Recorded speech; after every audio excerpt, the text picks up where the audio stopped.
Good afternoon, everyone. Thank you very much for coming to the Graph Connect team. I really appreciate the opportunity to come here and present today. My name is DIPPY AGGARWAL, and I am a PhD candidate in computer science and engineering at the University of Cincinnati, Ohio. So my dissertation is largely about the use of graph databases and provenance to study the impact assessment of schema evolution. And I'm looking at that in the context of data warehouses. Now, given that fact and the topic that you see here on the slide, it's like, how are these two related? And they are not. So the work that I'm presenting today, my talk comes from the internship I did at Cincinnati Children's Hospital. Cincinnati Children's is a premier research organization, and it's ranked 3rd in the country. As an infrastructure team, what we do is essentially set up and manage clusters and provision resources to all the teams and groups across Children's Hospital. And what we are seeing over the past few months is this growing interest across teams in launching their applications as Docker containers. And which is great because, as you know, like with containerization, we get these benefits of immutable infrastructure and applications. So that's great that we are headed in that direction. But given that, there is also a challenge. When you are having multiple containers, you also need to deal with issues of scaling, replication, or even monitoring for that matter. So that was the big push for us to start looking into container orchestration space. And at the beginning of my internship, I had this opportunity to play with 3 orchestration tools, which I'm going to talk about today: Swarm, Docker Swarm, Kubernetes, and Mesos. And I'm going to share some of the things that I learned. So the talk is going to focus on how do you use a cluster and deploy a Neo4j Docker image. If your cluster is running Kubernetes, or you're using Docker Swarm or Mesos. So I'm going to give demos for each of them, and that's essentially going to be the meat of the presentation that you'll be looking forward to. So this is a shout out to some of the smartest, fun, geek people I worked with at Cincinnati Children's.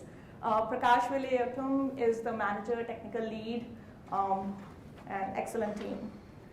So precisely talking about, so my talk is going to focus on 3 orchestration tools, like I said: Docker Swarm, Kubernetes, and Mesos.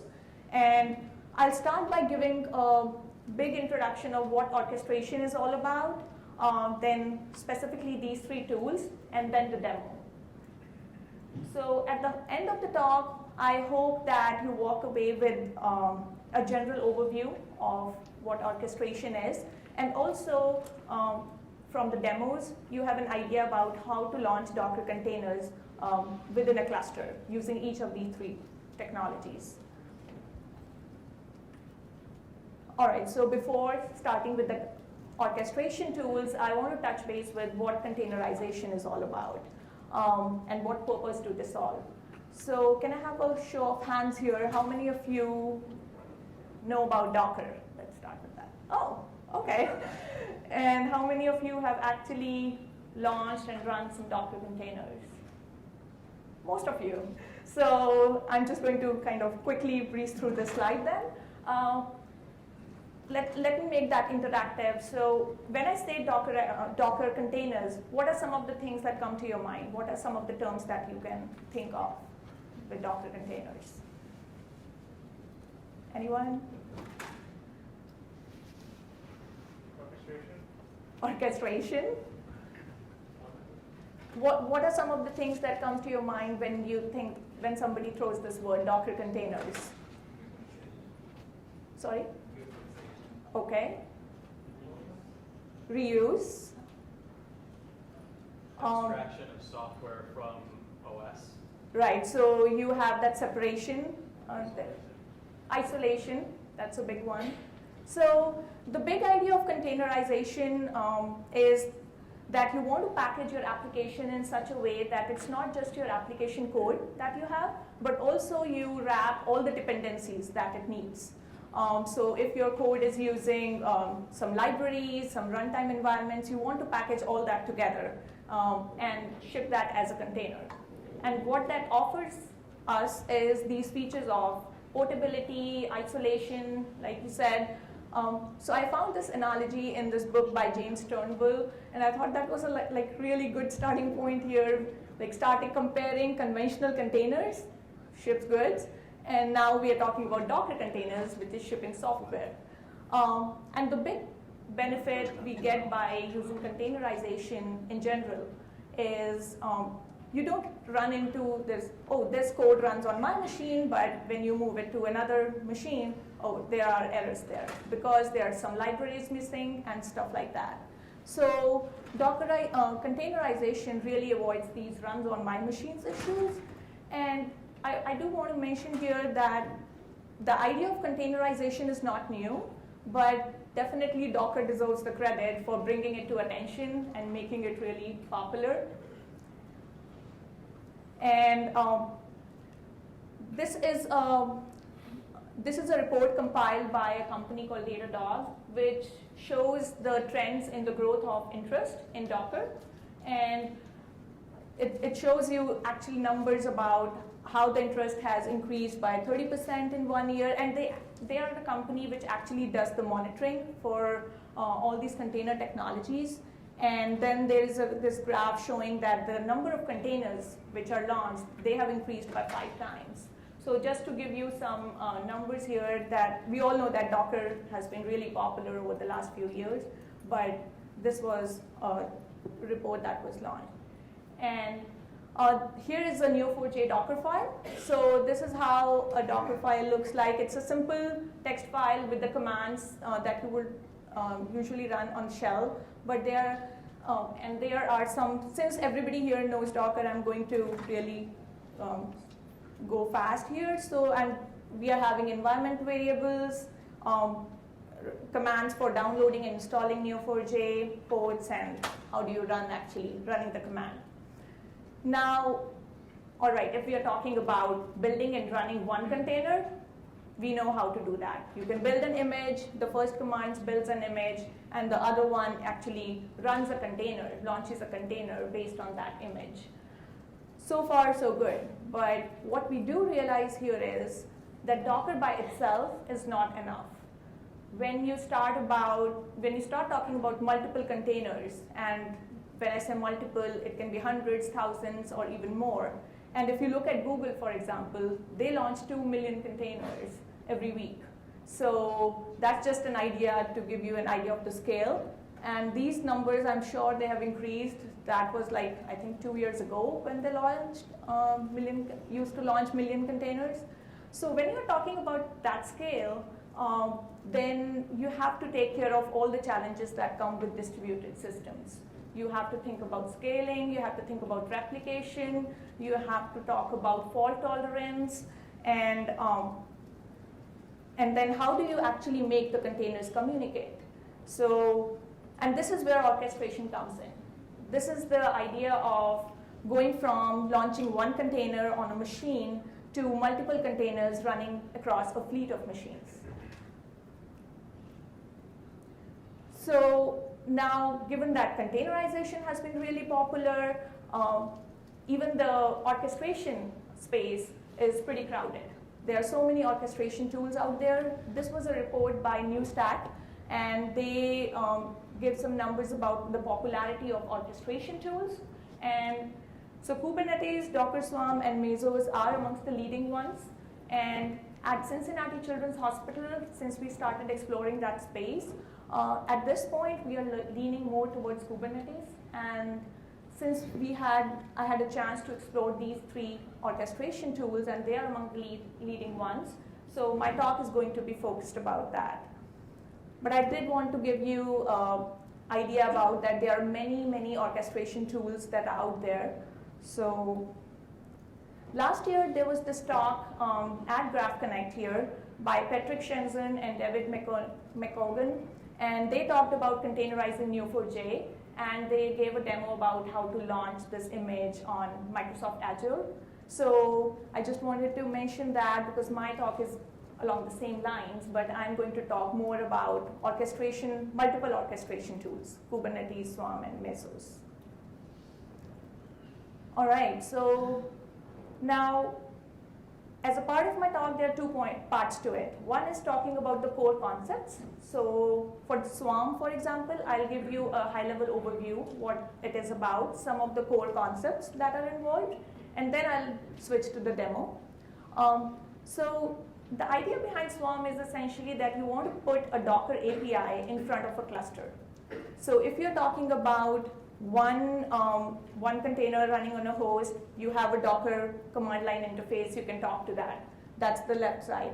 Now when you start scaling and you have multiple containers, one option is you can have a Docker API talking to each of your containers, but that's not going to scale actually when you have hundreds and thousands of machines. So what you want here is a unified interface, a central, I would say a single-facing interface that can talk to all these Docker engines. And that's what Docker Swarm does. So here on the right, you see a single node, which is actually the Swarm master, or you can call it Swarm manager, which is able to talk to each of these Docker engines, which are called deployed on Swarm agents. So one benefit of Swarm is clear that it provides you a unified interface. But the other roles that the manager plays is it provides scheduling decisions. So which agent should it deploy a container on when it receives a request? It also serves as a single pool of resources. So it maintains information about the state of each agent, which containers are deployed on each of them, and stuff like that. So when I say scheduling here, I'm going to talk about it in a while, but let me continue with explaining the architecture. So this is a little more elaborate picture. So what it shows here is you have three agents running Docker engine, and then you have a manager which is communicating with each of them. The agents are, the pink rectangles here are showing the containers. So each Swarm agent is running 3 containers. And the important thing to note here is Swarm manager is also composed of 2 components, scheduler and discovery service. So what discovery service does is it allows the master to identify when new nodes join the cluster or if any node leaves the cluster. And there are different ways that you can provide this discovery mechanism. You can do a token-based system, which I'm using in my demo, or you can also use a distributed store, like an etcd or any other. I think Zookeeper might be another one, but in the demo, I'm using a token service. What the scheduler does, when a manager receives a request that to launch a container, how does it decide which agent to launch the container on?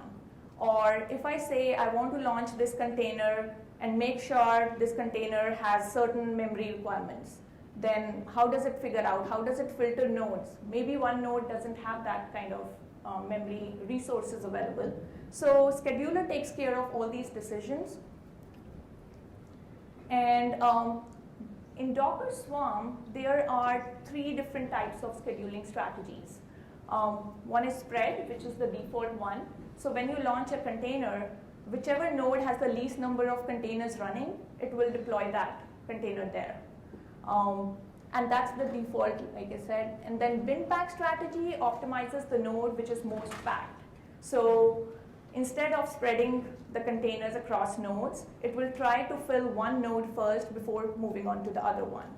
And the benefit of that is it avoids fragmentation. But the downside would be that if that node fails, where you have deployed containers, you lose a lot of stuff there. And then the third strategy is a random one, which, as the name term suggests, it's purely random there. Filters. So this allows the manager to probably eliminate some of the nodes when it has to launch a container. So if I have an example here which says if I want to run containers on the same host, or I want to run containers with some health checks. So in this example here, I'm showing this filter called affinity. And what this is saying is I want to launch my container logger and make sure that it runs along with the front end container. So the manager is going to take that into account while launching the container. There is much more to this, what I'm covering in the slide, but the idea here is to make you familiar and share the features at the high level with some examples. All right, so now I'm going to start with the demo, but two quick things. So this is the environment I'm using for Docker Swarm demo. I have a VirtualBox running, and I have one master and two slave nodes.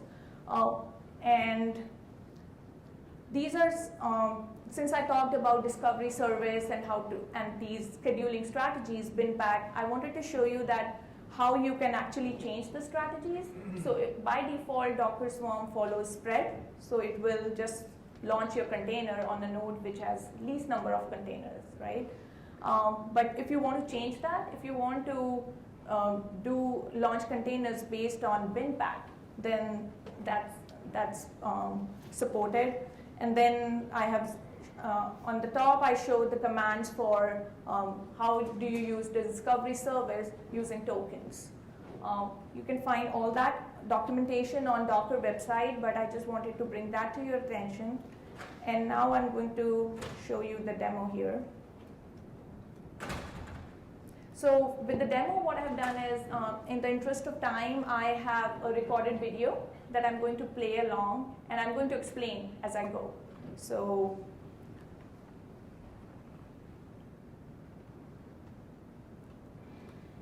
what I have here is, like I said, an environment running 3 nodes. One is master and 2 agents.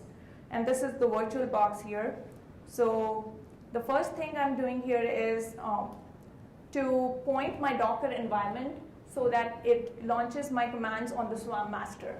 So any command that I run after this will be actually submitted to the manager or master node. Docker info, so now that my Docker environment is actually pointing to the master, I want to know what processes it's running.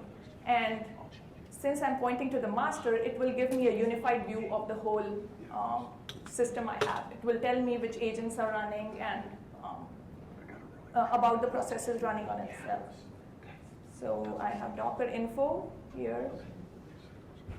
And here I see there are 3 CPUs, and I'm using a default spread strategy.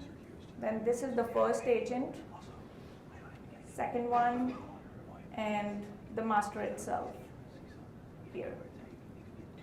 So using Docker info, you can get an overview of your system. And then at this step, I am basically going to deploy a Neo4j image onto this cluster.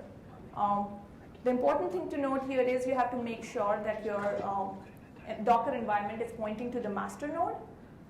And so Neo4j runs on port 7474, and then 7687 is for Bolt protocol. So this is a standard command. So I'm also mapping the volumes here.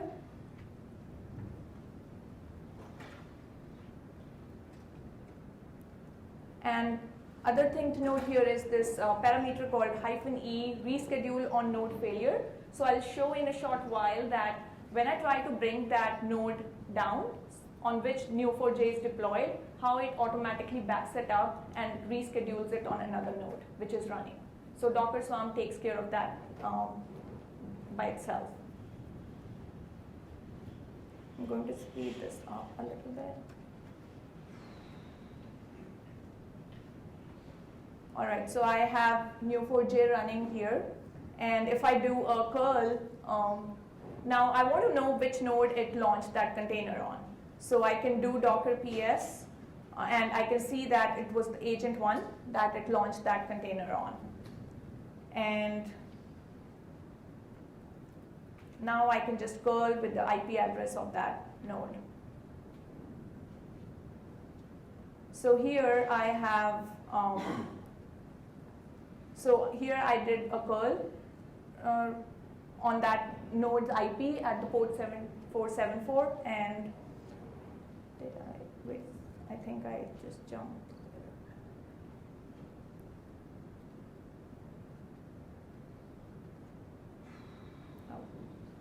Okay. So here, I think I just happened to jump too far. So here I'm running that node, Neo4j image, running on agent. And what I'm going to show next is the idea behind the spread strategy. So I'm going to launch another container, and you'll see that it got deployed on the other node. So here it's showing the output of the curl. And next thing I'm trying to do is I'm just launching another container, a simple one, hello world. And the big takeaway from this point is that since I'm using the spread scheduling strategy, so and the Docker Swarm has already launched Neo4j on the first node. So it will launch the second Docker container on agent 2, as you can see here. But if you used bin pack strategy here, then it would have done it on agent 1 itself, because that was not full. So this is, and now at this point, I brought the agent 1 down, I powered it off, and as you can see that Neo4j, it times out here because it was deployed on agent 1. If I try to see the processes, it still says agent 1 because it takes a few seconds to detect that. And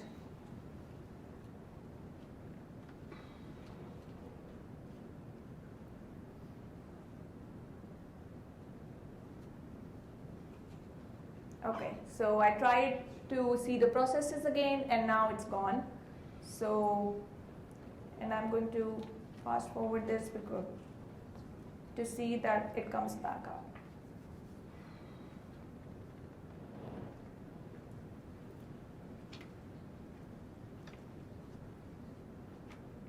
All right, so I tried to see the processes here, and as you can see that now it's launched on Swarm Master.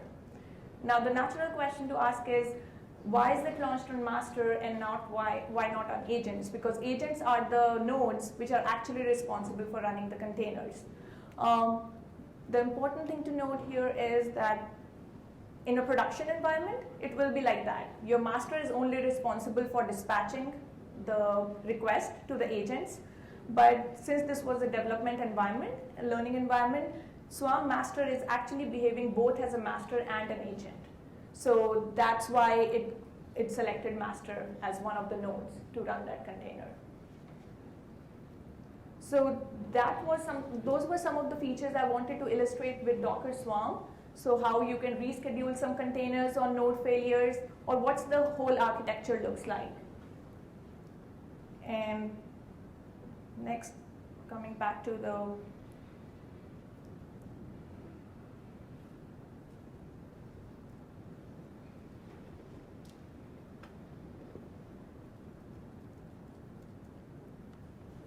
all right, so in a nutshell, I think the biggest advantage of Docker Swarm is its simplicity, that if somebody is familiar with Docker, then the commands that you use with Swarm are the same, except a few simple constructs that you would need to set up the cluster.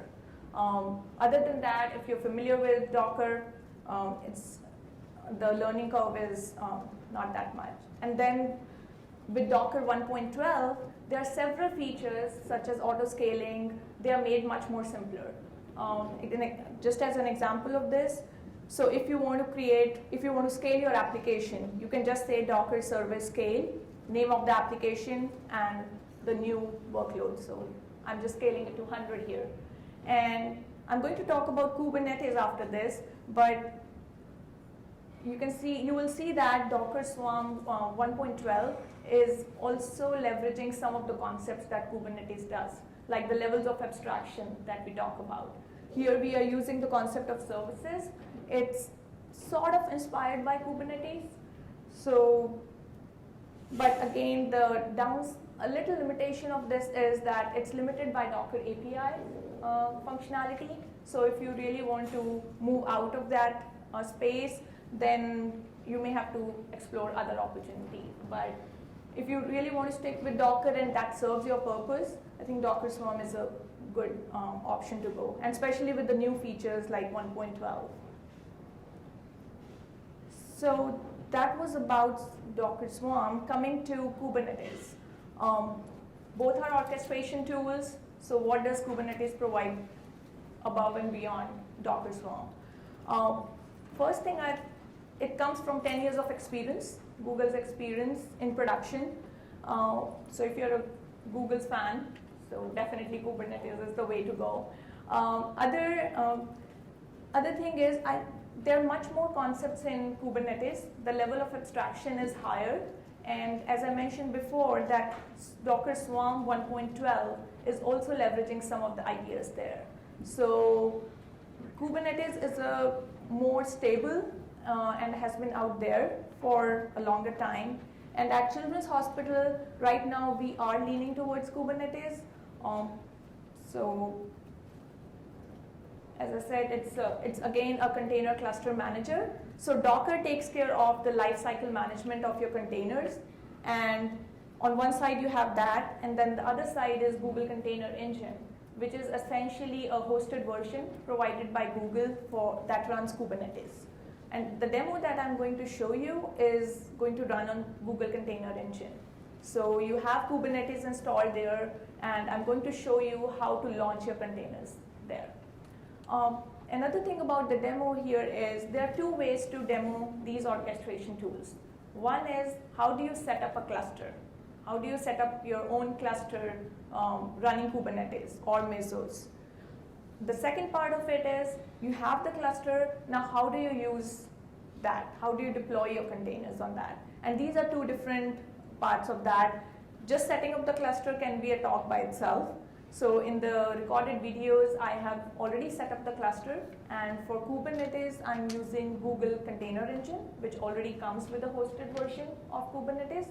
But I'm focusing more on the use of cluster here. Just touching on some of the core concepts. Again, I see them in two different parts. One is, how do you use a cluster? So the terms on the left here are more pertaining to somebody who is actually deploying containers on Kubernetes cluster. And the terms on the right are more for somebody who wants to set up a cluster. So you need to be familiar and clear about these terms. The first one here, so pod is essentially a basic unit of scheduling that Kubernetes uses. You launch containers within a pod, and usually the design goal of pod is you have one container in a pod, but there's nothing stopping you if you want to have like multiple containers, so you can do that. But all the containers that belong to one pod are going to live and die together. So that's the idea here. And all these services, all these concepts here on the left, pod, service, deployments, everything is template-based. It's very declarative. I'll show you that in the demo. So you use a file-based template and describe all your container requirements there, and you just run that file. The idea behind service is this concept that when you have a consumer, they don't want to worry beyond a single access location. All they want to know is, give me one endpoint that I can access. And services essentially do that. They're more like an interface to a group of containers. And also, when you have multiple pods running, you want them to know each other, that one pod is running some container, another pod is running another one. Then how do they, so services basically actually serve as ambassador, I would say, for these containers. Replication controller and deployment are similar concepts. Deployment is a relatively newer one. The big idea is that when you want to scale your pods horizontally across several machines, then instead of defining a pod and then launching a container from it, you want to wrap that pod definition within a replication controller. And my demo is going to go through all the steps. And then using replication controller, you can tell the Kubernetes master that, all right, I want 5 instances of this pod running. If 3 come down, then it has to relaunch them. So apart from the basic container information, Replication controller also contains information about all these replicas, a number of replicas that you want to launch. So this figure here talks about the concepts which were on the right. So if you want to set up a Kubernetes cluster, custom cluster, and not use Google's hosted version, then what are some of the key terms that you would work with? On a master, we have a set of services running, like etcd, API server, scheduler, and then each of the Kubernetes nodes, I think they are called minions. So they run a different set of services like kubelet and Docker and proxy. The kubeproxy is essentially a simple network proxy which allows the agents to communicate with the master and also to the external network.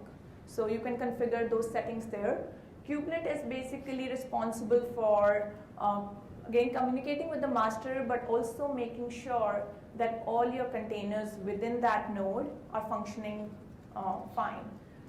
If there is anything that's down, then within that node, then kubelet is going to take care of that. Docker is necessary for running the containers, of course. Coming to some of the terms in master node, etcd is like a distributed key value store. So master needs to keep track of all the agents that are there. Then if agent 1 is running 5 containers, agent 2 is running 2, then it keeps track of all that information and what's the state of that container. API server is the main interface provided by the master. So it is a REST API, that's how you communicate with the master. Scheduler, as the name says, that's the way master decides which agents you want to deploy the containers on. All right, demo time.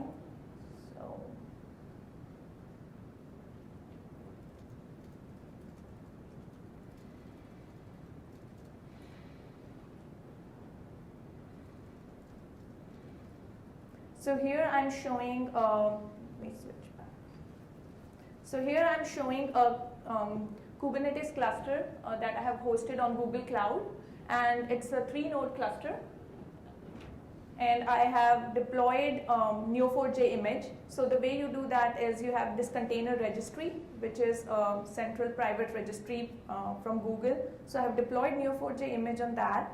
And I'm going to show you that how do you launch containers based on that. So here's the template-based file that I was talking about. So you have a deployment and a service defined. Not sure. It may not be very much readable from the back, but I'll just explain that, both the points. So like I said, you can either launch a pod using a pod template file, but if you really want to scale your pods, you need to know how many replicas you need. So for that purpose, I'm using a deployment descriptor here. So what I have here is I'm deploying a Neo4j, so I have information about the container. So I have information about the container here and the location of the image, which is a Google repository, and the port mappings, and then I'm specifying the number of replicas I need. So here I'm just saying 1, but I can just say 5, 10, as many as I need. And then there is the service defined here, which I said it serves as an interface to the containers. And here I'm mapping the ports. So I'm saying 7474 maps to that same port. And I'm just going to, so that's how you create containers. It's kube control, kubectl, and then you say create. It's a pretty straightforward syntax here. And then you just give the name of that YAML file. So it says deployment created and service created. Now next step would be I'm going to just read how many, if it launched the pods correctly, which is true, it's running 1 pod for Neo4j, and the deployments will be, there's 1 available. Now the services part is, so as you can see here, I do not have any external IP assigned. So since I'm running it on Google Cloud, internally I have the IPs, so the nodes can talk to each other. But if I want to access them from outside Google cluster, then I would need an external IP. And when you deploy pods, you may not get an external IP right away, but eventually it's going. So here I had, finally the external IP showed up. So now using this IP address, I can actually access the cluster from outside.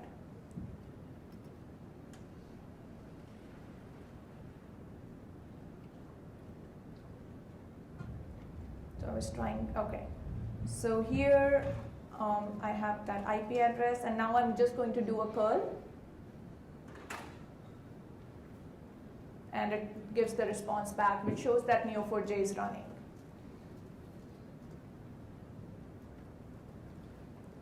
Next thing, at the bottom, I'm trying to show that how do you scale? So it's as simple as saying that scale deployment and specify the new replication factor. So at the bottom here, I'm saying scale equal to, I think 3. If it scrolls up, yeah, scale hyphen replicas equals 3.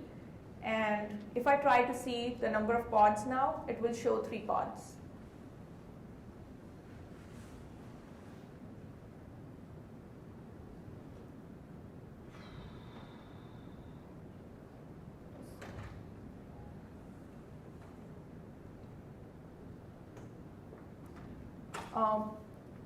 The other thing about Kubernetes that I want to share with you is this UI, which is really a neat concept here. Rather than just relying on the command line, Kubernetes also provides a UI.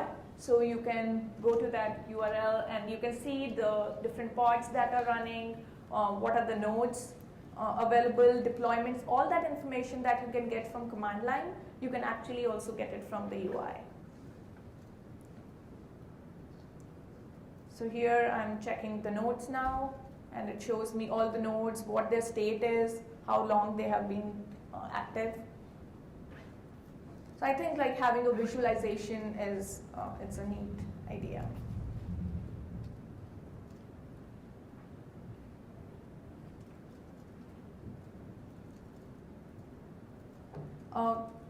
The last thing I'm going to show about Kubernetes here is that what happens if I delete a pod. So it's running a container, I delete it, and now it's going to bring up another pod automatically. So I'm deleting a pod here and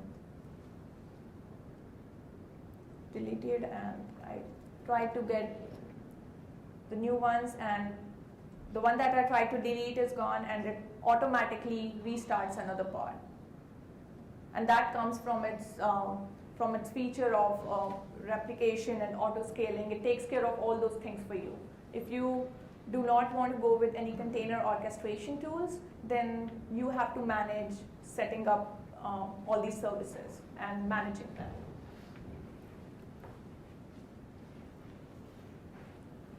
Back to the slides here.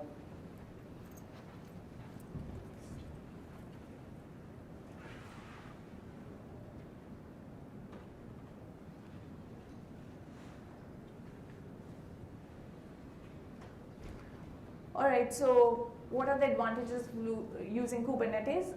Like I said, it provides more concepts, high level of abstraction. You're not dealing with machines, you're dealing with actually applications. And Docker 1.12 is also leveraging this idea of abstraction from Kubernetes. Coming to Mesos. The way I see Mesos is it has a little different philosophy than the two orchestration tools I talked about. So Swarm and Kubernetes are more of container management tools across the cluster, whereas Mesos is more of a resource allocation manager. So if you have jobs which are like Hadoop or Spark, and you also have some Docker-based jobs, so you have Docker and non-Docker jobs. So Mesos provides a framework where you can launch both these heterogeneous workloads onto the same cluster. So instead of having something like on the top, where you have 3 different clusters, one is running using Storm, then one is using Hadoop, you want to really make efficient utilization of your cluster. Why to keep 2 nodes waiting or unused? So Mesos provides this framework at the bottom where you can actually use the same cluster and use all these services on the top of it. So that's the idea here, that it uses, this picture shows that you have a set of Docker jobs and some non-Docker based jobs, and you have this framework called Marathon. It's a scheduling framework. So how do you have both these different workloads run under the same framework? And apart from Marathon, you can also use, I believe, Kronos, and there are other frameworks available. But in this, I only had a chance to play with Marathon, and here I'm just showing one, but it's important to know that there are other frameworks available. And an example of that is here. So if you want to use Kubernetes, because we know that it's a tested tool for container management, then we can use Kubernetes for managing your Docker, some of your Docker jobs, and you can use Marathon for others. And you can also use Docker Swarm instead of Kubernetes if you want to do that. And I can also use heterogeneous cluster. It doesn't has to be like one single, it doesn't has to only come from Google or AWS. On the same lines as the other 2 orchestration tools, there are 3 core components of Mesos. Master-slave architecture. So since it's a resource allocation manager, Mesos is a resource allocation manager, it works in the following way. So you request you want to launch a container, and you make that request to a master. Now, master is going to check with the frameworks if they have the resources available, right? So Mesos makes offers to frameworks about available resources, and then slaves are the nodes which are actually going to do your work, which are actually going to launch containers. What I mean by frameworks here is you can have a Hadoop cluster running, or you can have Spark running. So each of them have a use case of its own. So you can, so when you receive request, or when master offers resources to frameworks, that's what I'm essentially alluding to. And just the way I have the other 2 orchestration tools which have scheduler, that will come with any distributed architecture, I believe. So you need to make some decisions on which node you want to deploy your containers. All right, so this was a very brief introduction to Mesos. Since all of them are essentially container orchestration tools and all operate on a distributed scale, so the core concepts are similar. Now let me show you how you want to launch some containers using Mesos. So here, again, it's a declarative based interface. So I have a file defined for Neo4j, and I am basically explaining all the Docker container requirements. So I'm using this image, and then what are the CPU memory requirements I need. That's important because Mesos works on this idea of it needs resources to run, right? So Mesos needs to run what are the requirements for your container, and based on that, it will make a decision.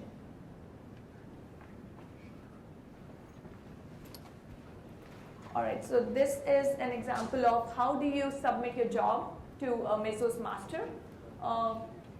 So I have the master running on this node 192.168.33.10, and I essentially upload that file. It's a JSON file.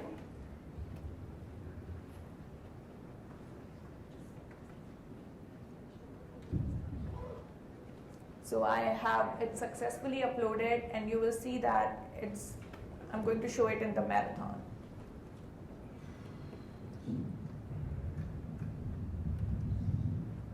That was a little bit of a hitch in recording. So, all right. So this is the Mesos UI. It shows all the tasks that are running, anything that failed, and then this is the UI for marathon. So I can see here that I deployed that Neo4j Docker container, and it's running successfully. Now I can go to that container and I can see which node it's running here, and it also shows the port number. In the JSON file I had, I did not map that 7474 port to a custom port. So it randomly picked some port for me, and I can just access that, and I'll see that Neo4j is up and running on that node. And similarly, I can deploy another application, and I want to show how it looks like in Marathon and how you can access, like how you can scale applications. So this is an example of another application that I'm going to deploy. It uses a Docker image called out yet, and it basically gives you an output about is a specific version of the Go language released yet or not. It's just a simple example for demo. So I have again CPU and memory requirements here.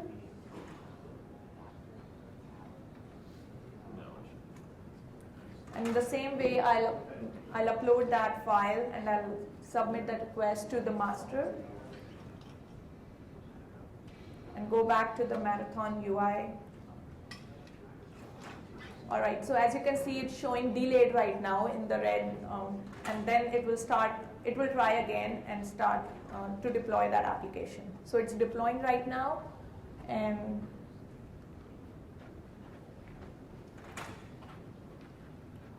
now it will eventually switch to running mode. All right, so it's running. So right now we have Neo4j container running and out yet, and same way I can just go to that URL and access that container. Now, apart from launching containers using Mesos, it's not just a file-based. You don't necessarily have to upload the file, but also you can use the UI for that. So for example, here I'm showing the UI. So from Marathon, you can say create application, and you can specify the command. So I'm uploading a simple HTTP server from Python, and that will be running as well. So it's running.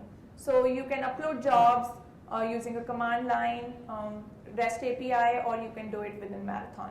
And this is an example of scaling. So I can just go here, say scale application, and it scaled it to 2 nodes now. So the interface is pretty neat, and the big thing about Mesos is how it allows these heterogeneous workloads to operate under the same common infrastructure. So I think, all right, so this is what I had about the demos, and let me just wrap it up. So given these 3 orchestration tools, the natural question is, all right, which one to choose? I don't think there is a very clear-cut answer. It really depends on the requirements you have. If you want to use the mixed workloads, then definitely Mesos stands out. If you're familiar, if you want to stick with Docker API, then Docker Swarm is there. Kubernetes, if you want, I think Kubernetes provides a very mature set of concepts, and it's out there for a long time. So, but essentially, it's about the choices and requirements you have within your organization.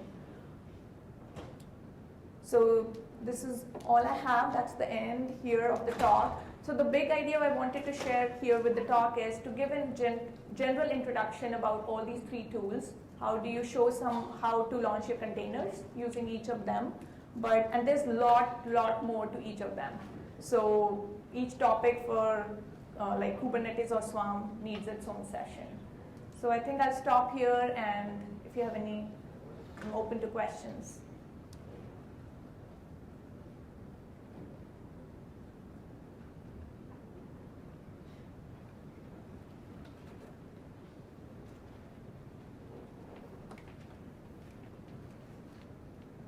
Can you speak, it's actually on. Can you hear me? Okay. Yeah. Can you speak a little bit about like specific considerations for Neo4j in this kind of a setup? Did you have trouble with keeping things in sync, or like what was the biggest issue with Neo4j? I did not really had specific issues about Neo4j because Neo4j has really embraced Docker that way that it officially supports Docker now. So there are images built for Neo4j, different versions are available on GitHub. So that way, Neo4j wasn't, using Neo4j Docker containers wasn't a challenge, but it was more about already how do you deploy Neo4j containers on each of these orchestration platforms. I think Neo4j is great. Thank you. If you have more questions, I invite you to actually Sure. directly with DIPPY Yeah. so that we can go on All right. to the next presentation. Thanks a lot. Thank you.